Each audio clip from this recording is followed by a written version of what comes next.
Hey everyone, Kyle once again, and welcome back to the next movie review of October Halloween month. And I'm sure people are just probably like, "Oh, really? Another one? Another rant?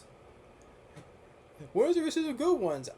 Believe me, I got I got one good one that'll make I got one good one that'll make it up for all because really enough, just give it a heads up though. It's another film that I like this year, and it's a horror film that I like this year.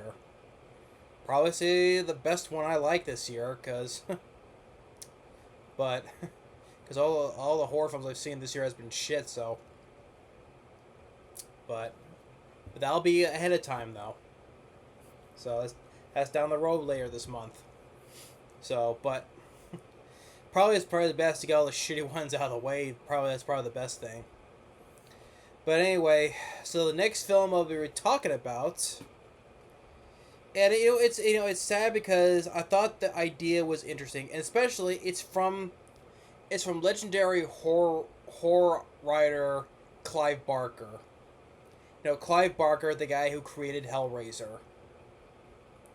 So this is another one that's based on from the work of Clive Barker, and it's from 2008, and it's called The Midnight Meat Train. So yeah, so The Midnight Meat Train from Clive Barker. It's based on his short story, and as I said, he created Hellraiser, and I enjoy Hellraiser. The first Hellraiser from back then, I enjoy that film. The sequel, Hellbound, Hellraiser 2, that's the best one of the franchise. But yeah, but Clive Barker um, is a great horror writer. Now, the Midnight Meat Train, like I said, I thought it has an interesting idea, but the thing is though, the problem with this film is that there's not much going on, except for like if you take all the gruesome scenes, right, and condense it, probably at most it would come to like maybe 3 minutes at most, because the rest of the movie, like the whole investigation, the characters, and the twist, which leads, which it goes off the deep end, which raises more questions. But other than it's just the characters and the whole investigation of the story and the conspiracy. It's boring. And it's not much to run home about, because the characters, because the film, it stars Bradley Cooper from the Hangover movies, the voice of Rocky Raccoon from the MCU. I actually like him in other films, like in A Star Is Born, pretty much one of the only films I like Lady Gaga in, which she did only films I think she did a good job in. But Bradley Cooper was in. He was the singer also. I liked him in this film with Robert De Niro called Limitless. Uh, well, I liked him in the first Hangover. Not fans of the sequels though, but I like the first Hangover.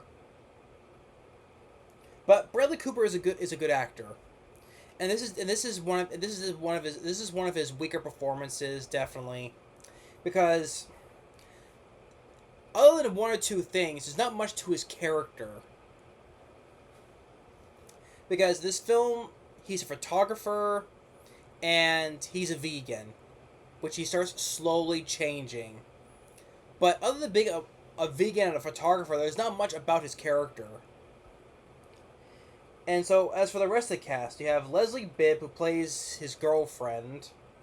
Brooke Shields from Blue Lagoon. She plays as Bradley Cooper's boss. And then you got Vinnie Jones right here on the cover. Vinnie Jones, the Juggernaut from X-Men 3: The Last Stand, which he's been in several other direct-to-video type movies and some other ones too, or lot from back then, Lock, Stock, and Two Smoking Gun Barrels, or I know he was in Escape Plan with Arnold and Stallone, which that was a letdown of a movie. But overall, though, the thing is, though, I'm not a big fan of Vinnie Jones either way. I'm not big on him as an actor, and I'll probably like him as the Juggernaut. But I thought it was goofy when he says, "Don't you know who I am? I'm the Juggernaut, bitch." It just made the Juggernaut look goofy. Let me out of here. I need to pee. Just made the Juggernaut look goofy. But I'm just overall not a big fan of Vinnie Jones. Probably some people are from the action films he started, but I'm just not. So, and it's directed by Ryuhei Kitamura. Now, this is the guy who directed some Japanese films I have seen. A film called Versus, which I like that movie. There was one called No One Lives. I like that one too. But I also remember he directed Godzilla Final Wars, which you see Godzilla fight a whole bunch of we call them kaijus nowadays. But well, of course they're short fights though, because he's fighting so many though. But when you see Godzilla fight a whole bunch, that's Godzilla Final Wars. But I like Godzilla Final Wars. Of course, that's where, that one, the poster above me, gets the short end of the stick because everybody hates that version. That's why in the bad CGI, much more a bad CGI style of that version of that, which lasted like 10 seconds. Which of course that version gets the short end of the stick because everyone hates that version. I know. I never mind that look of Godzilla in this film right here. I'm one of the very few people that defends that movie, and let alone that version of it, okay? That's a whole nother story. I've said that time and time again about that movie. Moving on. But I forget, there was another film that he directed. I think that did not...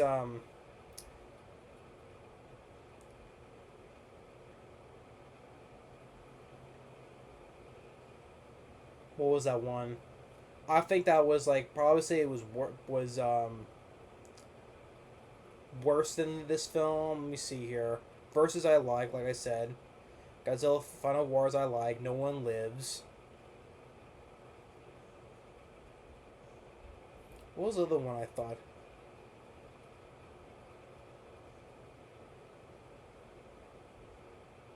I know there was another one I thought that I was not a fan of. No, was it Love Death? Not Hellgate.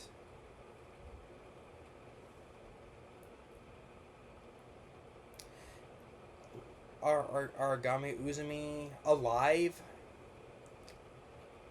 It had to be some one of those. I forget though, but I knew one of them I was not a fan of. I thought it was much worse than this though, but like I said. Okay, get into the story.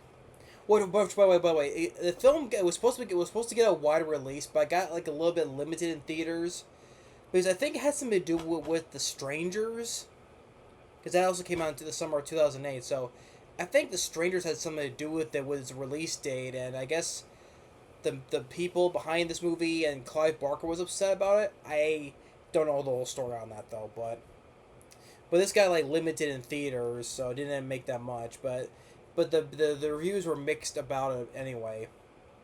But anyway, getting all that though. But the story is you have Bradley Cooper is a photographer. His boss he works for Brook Shields.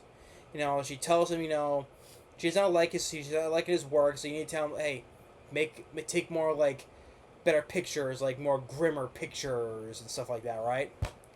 And so he sees this girl being harassed by this small gang of hoodlums, you could say.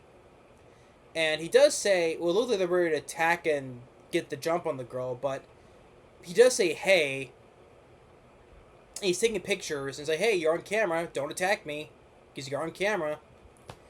But I'm like, So yeah, do you think these guys would care if they get caught on camera? Because they could just jump you too, and like break your camera, destroy, like they don't give a shit, and beat the shit out of you too, So, but after that, you don't see that little gang again, Which I thought would become a much better smart idea if they followed him into the subway, and they start harassing and beating the crap out of him. That's when Vinnie Jones wants to come in and kill these guys. But you don't see it. But then it comes up nothing because you don't see that gang again after that. But then he follows the girl that he saved onto the subway, and that's when he sees that Vinnie Jones kills the girl, right? Or before that, I think it was before Bradley Cooper comes to play, where you have three people, two guys and one woman. One of them is played by Ted Raimi. Ted Raimi, who was the brother of director Sam Raimi, who's used him in probably cameos in a lot of his movies, like in Darkman, the Spider-Man trilogy, or he played the female Deadite in Evil Dead. I'm gonna swallow you whole, and then Bruce Campbell's like, swallow this. That was Ted Raimi in makeup. So yeah, so Sam Raimi's used his brother in cameos of his movies. So yeah, but Ted Raimi, he's talking. They're all talking on the subway, and then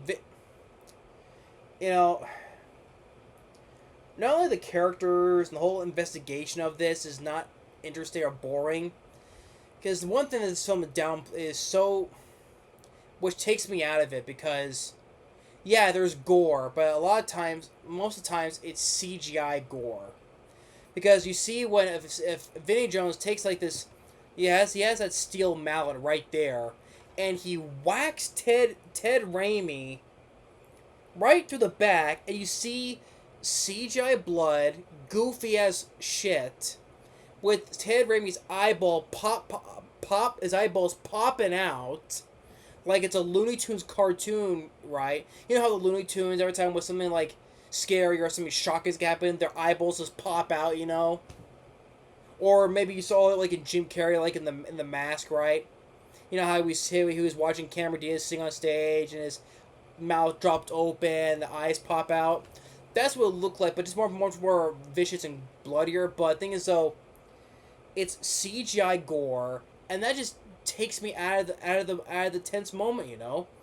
You're watching something that's supposed to be intense and visceral and gruesome, but it gets ruined, glossed over by horrible CGI blood and gore. And to part of me, that's one thing I'm tired of nowadays. That I see nothing but CGI blood now. It just completely takes you out, because if I'm lucky enough, I see a film that has like practical blood squibs, because that makes it more real, because it can't go more real than real, right? It's one of the films I like that does still practical blood, which I'll get to later on though. But it just with it takes me out when that's one of the things when the things happen, like deaths, it's like CGI blood just takes you out of it. Or later, or when the girl that Bradley Cooper saves, when once again Vinnie Jones takes his big steel mallet, hits the girl's head, and it goes quickly like sideways like this. CGI, you could tell he had CGI enhanced when like this, and that just looked goofy. It just, like I said, when you use the CG and for the deaths and blood and gore, it just takes you out of it, because I'm like, oh, okay, this is fake looking. It's not real practical blood, That just takes me out of it, and it just looks goofy as hell. So, but anyway, getting back with the whole thing with Ted Raimi, bad CGI eyes popping out. Other guy with him gets killed, and then you got the woman, which, okay, so you got the goofy ass, stupid bloody gore, right? But then with the woman, I like it that, okay, it shows that the director, Kitamura, he does know how to shoot some good looking shots. If there's a positive I can give it, he does know how to do good looking shots. Because we see from the POV of the woman, and then she ends up getting decapitated, and we see still from the POV of her head rolling onto the floor, and we cut to coming out of the eye out of her POV, then through her eyes, the camera is panning, widening out of her head. Practical. So I'm like, you can do the CGI blood and stuff like that, but that cool looking shot from the POV as the head is rolling as it's being decapitated, and then the camera widens out from the practical head. I'm like, if you want to do practical, why don't you just go have like a fake dummy head of Ted Raimi and have the head getting smashed in all together? You know, you've seen it done a lot of times where people. Why? Because why it's easily noticeable that it's a dummy head filled with blood and it's easily noticeable? I really take that because it's more real than having fake CGI eyeballs coming out. Yeah, I'd rather take a fake dummy head that's splattered, because it's done for real, rather than just having CGI blood splattered everywhere, you know? But that's just me, but I don't know, because I'm probably just acting all crazy, I guess. That's all Hollywood does nowadays is CGI blood now.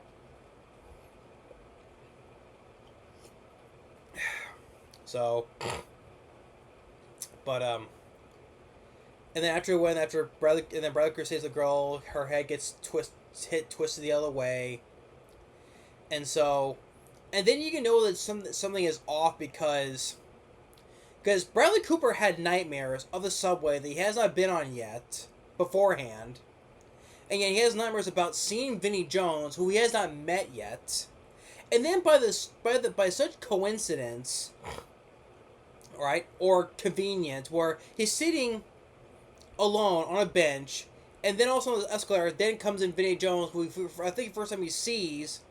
I'm like, wow, that is very convenient and very coincidental. He happens to be in the right place at the right time, just when Vinnie Jones comes up the escalator. And that's when he starts taking pictures.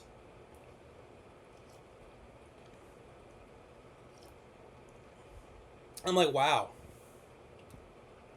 But it was like more so being off because then we start seeing, because like I said, he's a vegan, right? Because that's what we know much about the character. He's a photographer and he's a vegan. And then he sees he's having these nightmares, and he has these scars on his chest. And then he starts slowly transforming. Oh my god, he starts eating meat now. Oh my god, he's a vegan, but now he starts eating meat. Oh my god. What such a transformation of a twist, you know, a change in this guy. Oh my god. Wow. Yeah. And then he takes these photos by, once again, I think it's very convenient that he goes to see this one female cop, which so happens, because spoilers, because this is spoilers, right? So if you never seen this film, spoilers starting now. It's very convenient that this female cop just happens to be the cop that knows what's going on. So it's like, does every cop knows about this, or is this the one cop that he just happens to conveniently go to the first time? This is the first time he goes to the police about.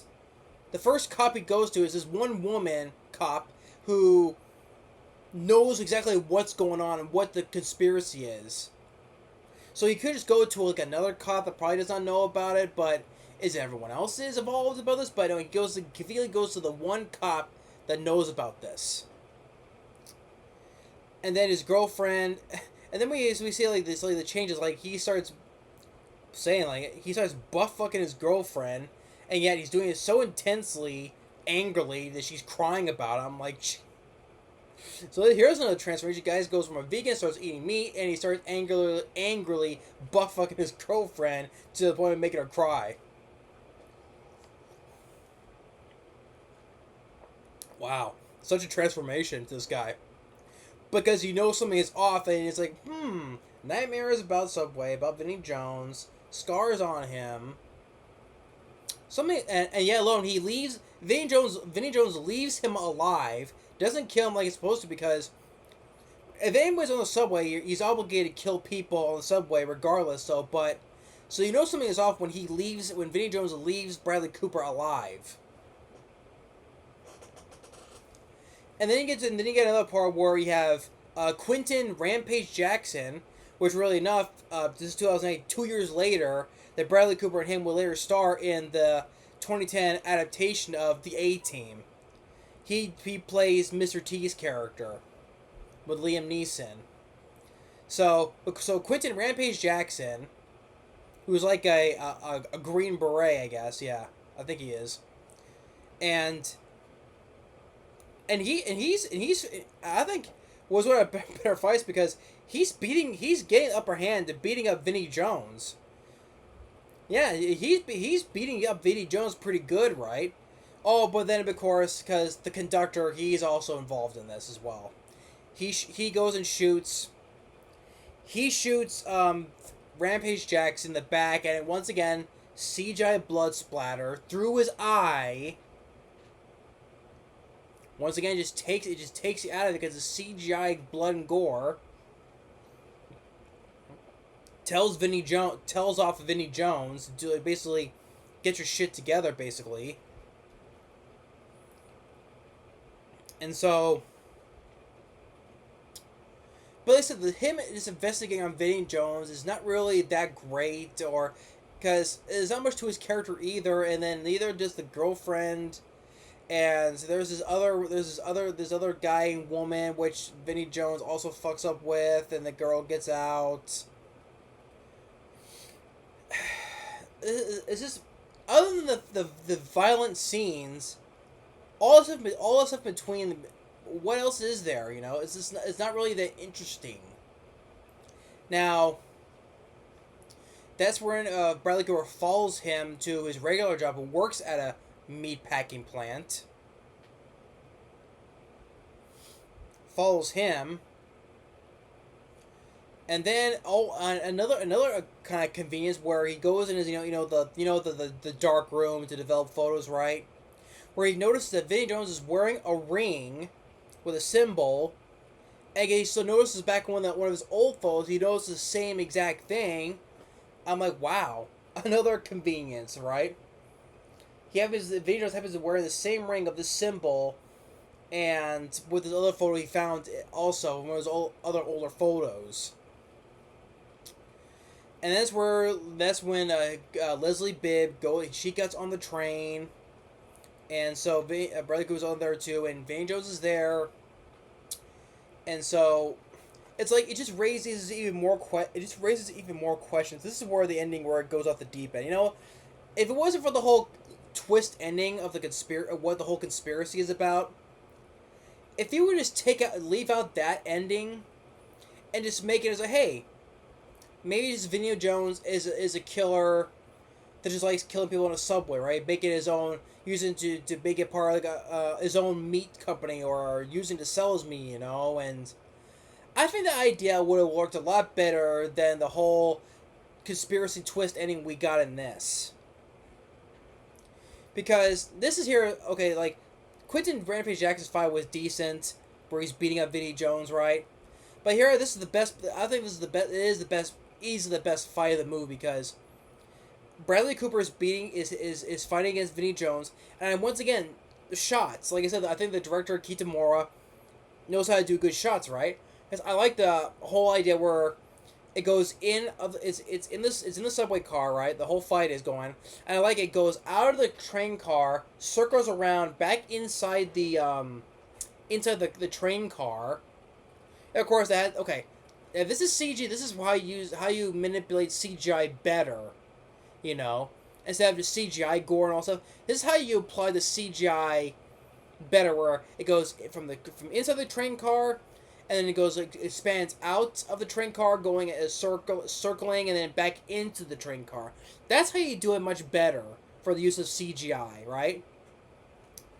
And like I said, cool looking inside. So the guy knows how to do cool looking shots. Like I said, from the beginning, the POV shot of the head decapitating is just falling off, and then it cuts to the wide span from going from inside the POV to the eyeball to the head out when it's widening out.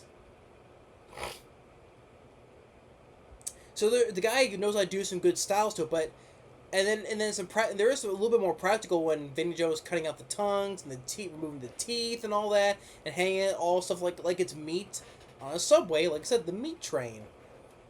And you see like all the bodies hanging out on the train cars, done for practical, for real. So you do get good practical, but the thing is, it's I get taken out because of the silly, goofy CGI blood. It just takes me out. The good practical shots and the good looking shots and the practical stuff that we do see is not enough to save this movie because I don't care about the characters. I don't. The whole investigation is not really interesting enough. And then that's when it goes off the deep end with the ending, because he does finally kill Vinnie Jones. Not until Vinnie Jones says a few words to Bradley Cooper. And then the conductor drags Leslie Bibb to this pile of this bones where all these there's all these creatures, right? All these underground dwellers. You might as well just call them chuds. That's what they are. You might as well call them chuds.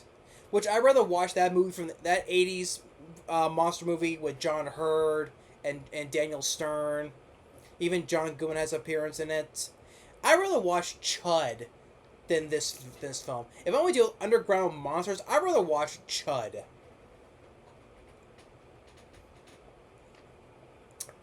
So the whole deal is because with these creatures, because we heard like monsters cries beforehand. So and the female cop is there, and the conductor, like, he rips out Bradley Cooper's tongue. Which usually you think if someone rips out someone's tongue, that would kill him.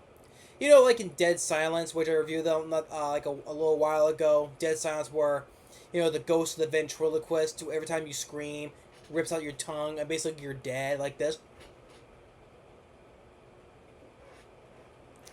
Usually you get your tongue, or some other times, you see that in other times in horror films, when you get your tongue ripped out, you die, right? But I guess it's usually from blood loss and stuff like that. But I guess it's not the case when he rips out Bradley Cooper's tongue out. And then he goes and cuts out Leslie Bibb's heart out, holds it to him, and says, "Now you have to serve."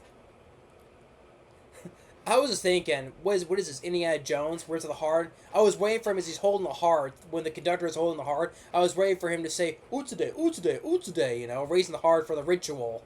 Because this basically is a kind of a ritual, because now that Vinnie Jones is dead, he now, it's a ritual for, now Bradley Cooper, he has to serve now. And like I said, the one cop that he went to the first time, she happens to be the one who knows about this stuff. So she dies, and the creatures feed on her. And now Bradley Cooper, he's now the new butcher, the new killer now. You see him put on the same suit, the same ring that Vinnie Jones had. We found of his photos earlier, because everything that happens to him, all the nightmares, and you can say it was like, say, like, this was his fate. It was meant to happen for him. Like, it was his destiny. Or, yeah, this was meant to happen to him, you know? I'm like,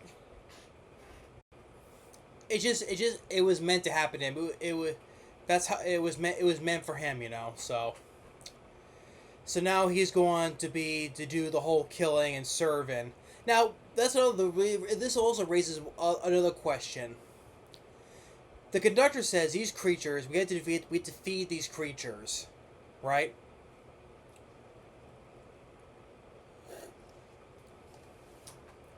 If we don't, then they will go up to the surface. Now, you're telling me that not one time, or any time, any of these creatures has tried to go up to the surface, not once. So you don't think that any time any of these creatures, because there could be like thousands, right, underground. You don't think that any one of these creatures could at least try to escape up to the surface? Even if you do feed them, do you think you control them by feeding them all the time? You don't think for a second, even if you don't feed them, you think, even if you do, you think if you do or you don't think one time you'll think they're gonna try to escape up to the surface. So you think, and you question yourself, okay, if you knew about all these creatures, but you don't think you take a precaution just in case they may a chance may go up to the surface, try to kill people, even if you do feed them or not, though. It just raises more questions because that's why I think it was just better if they left the whole conspiracy of these creatures out of it and just made like if Vinnie Jones was a psychopathic butcher, on a meat train, just killing people, just making mincemeat out of people, I think that idea probably would have worked better than just leaving with this is going out. This is just walking out on left field, just for these creatures. Also, there's these creatures that we. That's the whole reason why, because they need to feed because you never know, they may go up to the surface. So yeah, so overall, the Midnight Meat Train. I mean, I like Ryuhei Kitamura, but if there were other for that one movie I can't seem to remember. It's just that's one I will say it was much worse than this though. But this is another one of his weaker movies. I mean, Versus I like better. No One Lives better. Godzilla Final Wars I like better. But and Bradley Cooper, this is definitely one of his weaker movies. And like I said, I'm not big on Vinnie Jones either. I mean, Brooke Shields, she's there. She hardly doesn't do much. She just tells basically Bradley Cooper to take better pictures. Oh, there's another thing. One thing about one thing I mentioned. Bradley Cooper is he's crying as he's taking pictures. That's another thing about another big change in his character. He's crying as he's taking pictures.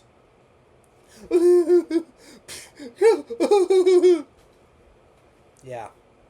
He's crying, so he cries when he takes pictures. He angrily butt fucks his girlfriend while and then making her cry.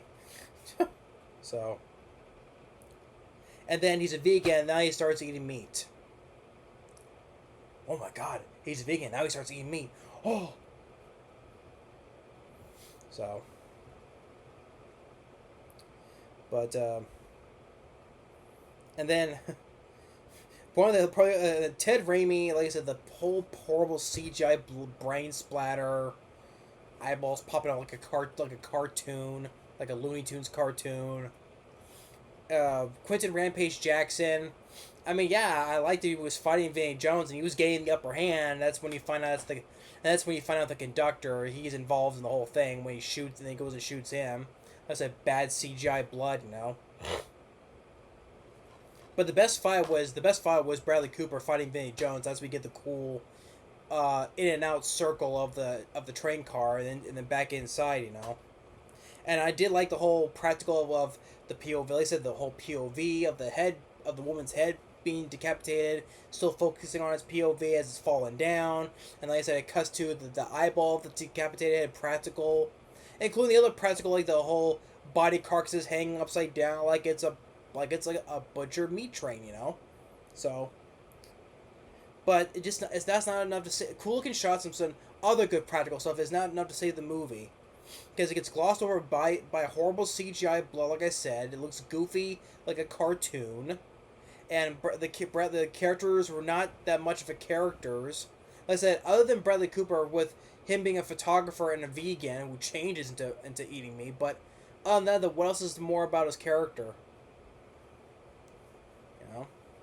There's not much you don't know about these characters. And like I said, there's a whole lot of conveniences and coincidences. So,